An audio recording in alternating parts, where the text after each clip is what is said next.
Welcome back to the Academic Writing Amplified podcast. I'm your host, Kathy Mazak, and this is the first episode in a multi-episode series about self-coaching for academics.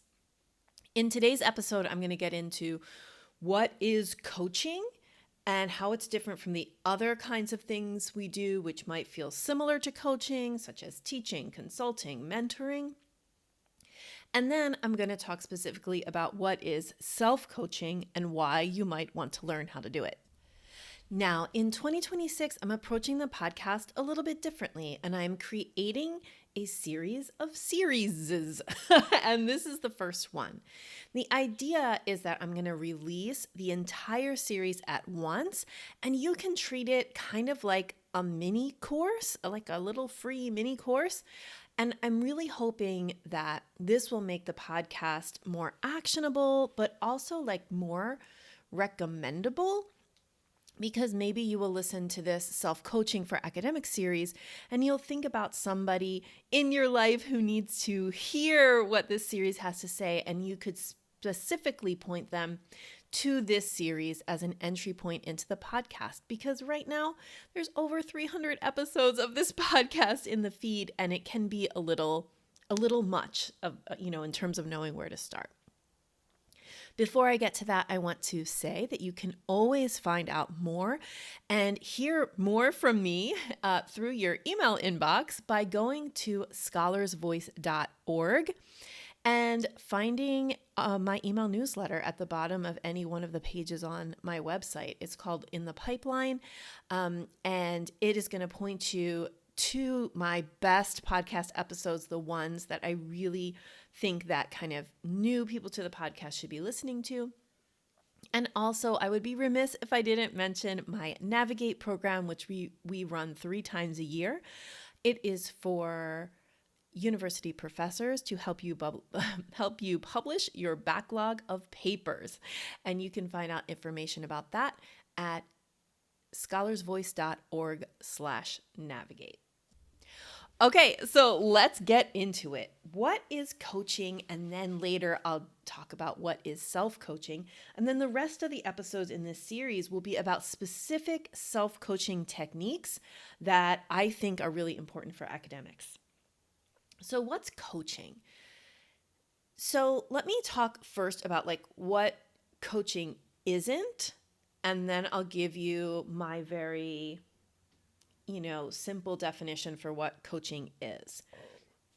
We do a lot of things as professors and as academics in our lives, especially working with students, but really in all parts of our academic lives, that might seem to be related to coaching, but they're not coaching. So let's take teaching as the first example. So teaching, to me, right, is like communicating a concept, an idea, relating a history, right? Like passing information from you to students, right? It can be very how-to, it can be more philosophical. We do all kinds of teaching inside of universities, but teaching really positions you yourself as the expert in communication with a student who is an apprentice or a non-expert who is working towards expertise in the area that you're teaching. So teaching really makes the teacher kind of, the one with the knowledge. Now, of course, there are many different teaching philosophies, and certainly student-centered learning and Freirean pedagogy and all kinds of things where we could talk more about centering students. But in a traditional model, and the way that most of us think about teaching is that, think of it this way. When somebody asks you, or when your department chair asks you to teach a course, you are thinking about, okay, what do I know about this? How do I prepare the material to help my students to understand it in the best way possible? So that really is teacher as facilitator of learning, but also kind of like the center of information or knowledge. And that is not what coaching is. Okay. So again, I'm going to give you all these things it's not, and then I'm going to give you the big reveal of what coaching is. Okay. Coaching is also not consulting. And this is something that I am certainly guilty of conflating. And also in the kinds of coaches that I seek out, which are mostly business coaches, I also like kind of lean towards coaches who also could act like consultants. The difference between a coach and a consultant, or what a consultant is that a coach is not, again, is somebody where the consultant holds the expertise and potential answers. Usually when we think of a consultant, we think about someone who has special knowledge that they can then apply to our own situation. So maybe, those of you who are in, I see people hiring consultants for their grants in terms of like some specific part of the grant that you don't have expertise over. You have budget in the grant to hire a consultant for that. Similarly, like in my experience with business coaches, what I'm looking for is not someone to tell me what to do exactly in an authoritarian way, but for someone to use their expertise to make recommendations about what I should do. Okay? And that is not what a coach is. That is actually consulting. And sometimes I am wearing a consulting hat, especially when I do more like my VIP coaching packages or higher level kinds of things. I have been known to mix consulting with coaching in the sense that, I can say, well, I've worked with hundreds of academics and many of them in situations like yours. And here is what I have seen other people do that works. And here's how it could work for you. That is really being a consultant, not a coach. Okay.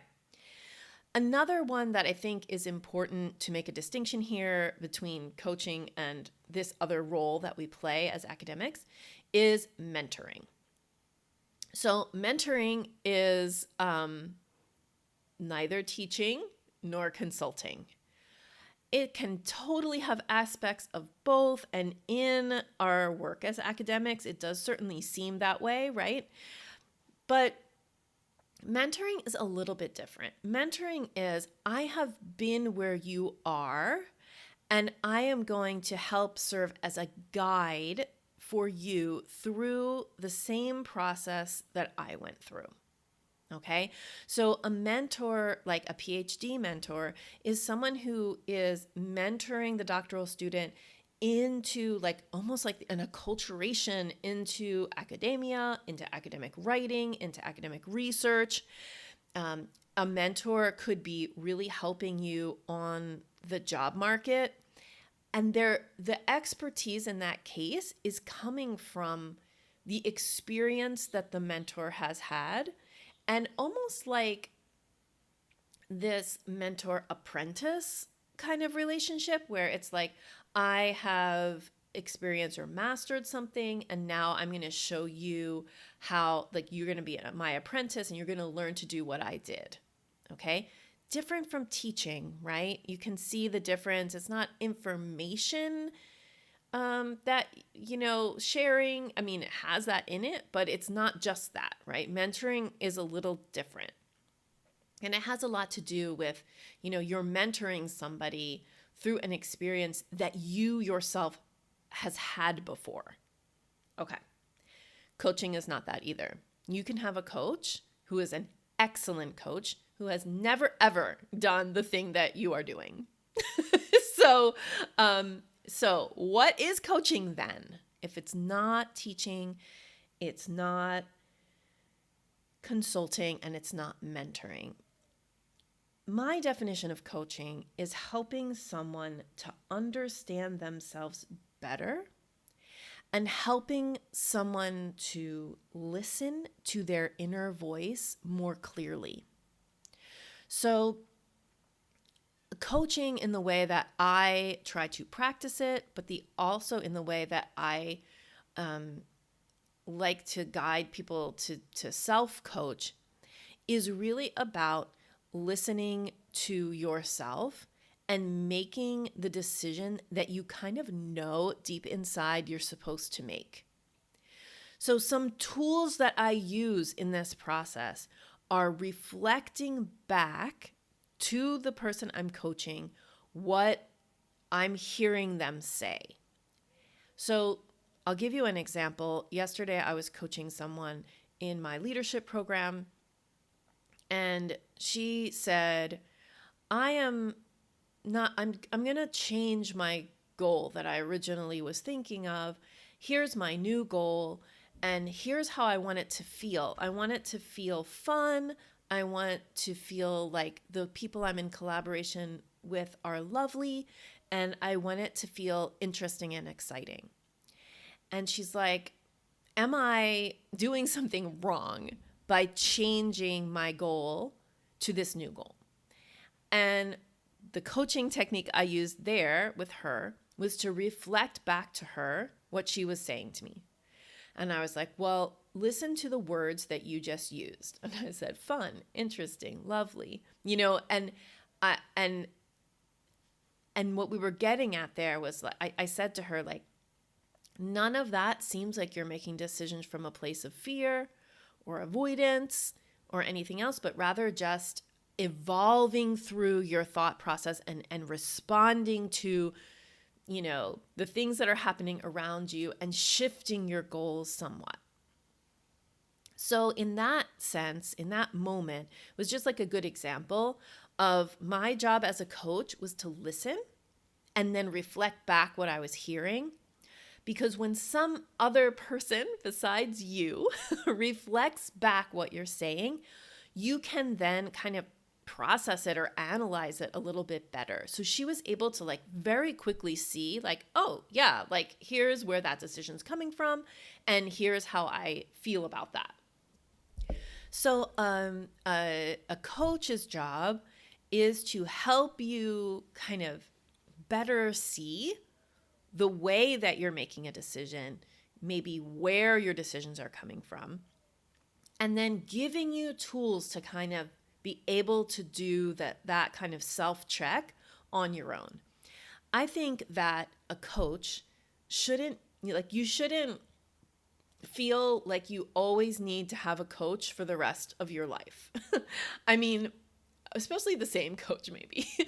I think that I love coaching, and I almost always have a coach of some kind, like a paid coach, specifically because I am very interested in my own personal and professional development. And so it is the investment in coaching is something that really helps me. I can see the results of the coaching in my own development and my changing in thinking and my better decision making and all of that. So like maybe I'm saying you don't.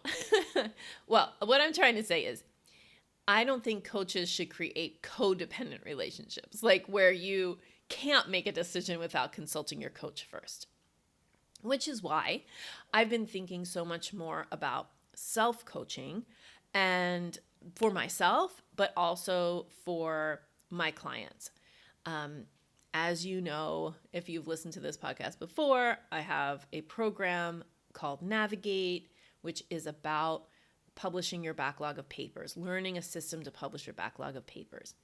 And coaching is part of that. It is group coaching. It might also be called public one-on-one coaching in the sense that on a group call, we will often I'll take a question and I will coach that person in front of the group. And then the group gets to see the coaching process and relate to the person being coached and think of their own questions. And that's a way that coaching happens inside of Navigate. And I think it's a really, really important part of the program because the work that we do in Navigate is not just like, I'm going to learn productivity hacks, but it's about rather beliefs. It's about what you find important, how to identify false urgency, and all kinds of things, how to believe in yourself and find value in yourself and your work.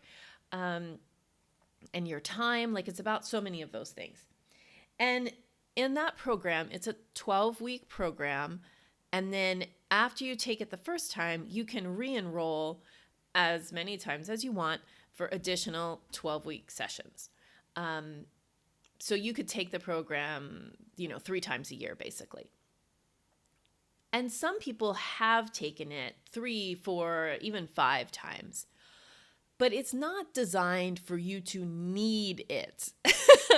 It's designed to give you all the ideas and help coach you through implementing them in the first 12 weeks, and then just provide you additional mechanisms of support that you can keep using. And the idea is not that you depend on the Navigate group, but rather that you are continuously getting better at implementing or kind of mastering the Navigate outcomes, so that you don't need a group, but rather you can choose to have a group if you would rather do things with support, 100%. But that it's not designed for codependence. It's designed for you to learn how to think about things in a new way. And that is also how I see coaching. I'm not just learning how to think better and make better decisions. I am making myself as a human better. I'm developing myself when I'm in a coaching relationship with a good coach. So having said that, part of being coached, and it is learning how to do it yourself, okay, is self-coaching. And that's what I want to talk about to finish off this first episode in our Self-Coaching for Academics series. So I'm just going to talk about what self-coaching is, and then in the following episodes, I'm going to talk about how to do it. What are some actual techniques that you can use for self-coaching, and what are some important ones. There's going to be a lot of questions, questions you can ask yourself. So if you're a person who likes to journal, then, I often use writing as a way to self-coach. But you don't have to. You could be having conversations with a friend about the questions. You could, there's many ways to approach it. So self-coaching is taking reflective time to think about the decisions that you're making, the reasons behind maybe some emotional reactions that you're having, the reasons behind, maybe there's something you're doing in your life that is having a negative outcome, thinking about how can I change that negative outcome to a positive outcome? How can I make my experience of whatever thing better? So I'll give you an example of what I really felt was a program that really did a lot of self-coaching exercises. And that was, I did Carrie Ann Rockamore's midlife program. And it was really a series of coaching exercises that she held space for, that she designed, and then she held space while you did them. So you could absolutely do that whole program again and again by yourself using the exercises that you learned the first time through. And I thought that was a really good example of it's a program that I'm learning, and I have a great coach in the room. And when I get stuck, I can ask her questions. But I'm also just learning kind of a technique of self-reflection.